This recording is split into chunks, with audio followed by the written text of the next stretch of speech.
అండి, welcome back to Swapna healthy recipes. నేను మీ స్వప్న. Today మీకు మనకి బ్రేక్ఫాస్ట్లో ఎంతో టేస్టీగా ఉండే మైసూర్ బోండా ఎలా ప్రిపేర్ చేసుకోవాలో ఈరోజు వీడియోలో మీకు చూపిస్తాను.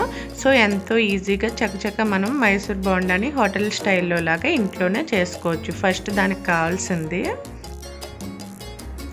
మజ్జిగ తీసుకోండి. ఆ మజ్జిగలో టేస్ట్కి సరిపడా సాల్ట్ యాడ్ చేసుకోవాలి. ఫస్ట్ యాడ్ చేసుకుని నెక్స్ట్ దీనిలో బజ్జీల పిండి మనకి షాప్స్లో ఇస్తారండి. సో అక్కడి నుంచి మనం బజ్జీల పిండి తీసుకోవాలి. సో చాలామందికి బజ్జీల పిండి అంటే తెలీదు, మైదా వేస్తారు. మైదా కాకుండా బజ్జీల పిండి వేరేగా అమ్ముతారు. సో ఆ బజ్జీల పిండి మనం ఈ మజ్జిగలో మొత్తం చక్కగా మిక్స్ చేసుకోవాలి.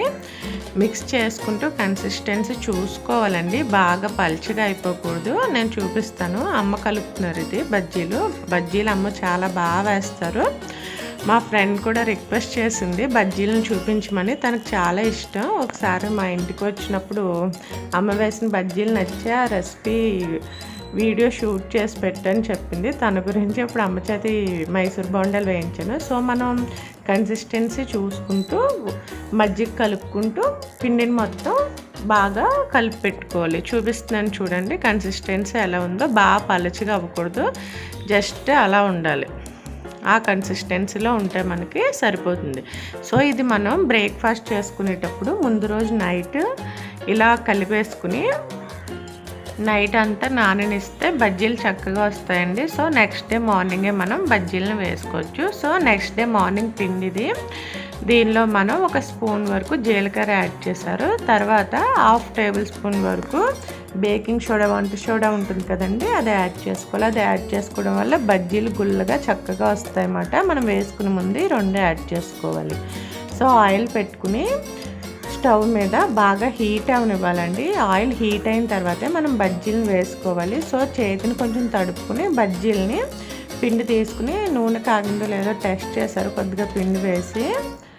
సో మనం చేతితో కొద్దిగా పిండి తీసుకుని బజ్జీలను వేసుకోవాలి. సో మొత్తం బజ్జీలను అన్నీ ఆయిల్ అంతా పట్టేట్టు నిండుగా ఒకదానికొకటి అంటుకోకుండా చూసుకుని జాగ్రత్తగా వేసుకోవాలి. సో మనం కొద్ది పిండి వేసుకుంటే చాలండి. తర్వాత అవి ఉబ్బినట్టు అవి పెద్దగా అవుతాయి. చూడండి ఇప్పుడు మనం కొద్దిగా వేస్తే పెద్దగా అవుతాయి బజ్జీలు. మనకు బజ్జీలు బాగా రావాలంటే మెయిన్ కలుపుకునేటప్పుడు పిండి పలుచగా అవ్వకుండా చూసుకోవాలి. కొద్దిగా పలుచగా అనిపించినా మళ్ళీ పిండి యాడ్ చేసుకుని వేసుకోవచ్చు. చూసారు కదా పొంగుతాయి అన్నాను. బాగా బజ్జీలు పైకి ఆయిల్లో తేలుతాయి అలాగా. సో మనం కలర్ చేంజ్ అయ్యే వరకు ఒక మీడియం ఫ్లేమ్లోనే పెట్టుకుని ఒక 8 మినిట్స్ పాటు బాగా ఫ్రై చేసుకుంటే మనకు బజ్జీలు రెడీ అయిపోతాయి. సో నెక్స్ట్ వాటిని తీసుకుని మనం ఒక టిష్యూ పేపర్ మీద వేసుకుంటే ఆయిల్ ఇంకా ఉండదు. సో బజ్జీలు మనకి రెడీ అయిపోతాయి. చూసారు కదా ఎంతో ఈజీగా సింపుల్గా మనం బజ్జీలని ఇలా రెడీ చేసుకోవచ్చండి. మీరు కూడా ఈ బజ్జీలను ఒకసారి ట్రై చేసి ఎలా వచ్చిందో నాకు మీ ఫీడ్బ్యాక్ని కమెంట్స్ రూపంలో తెలియచేయండి.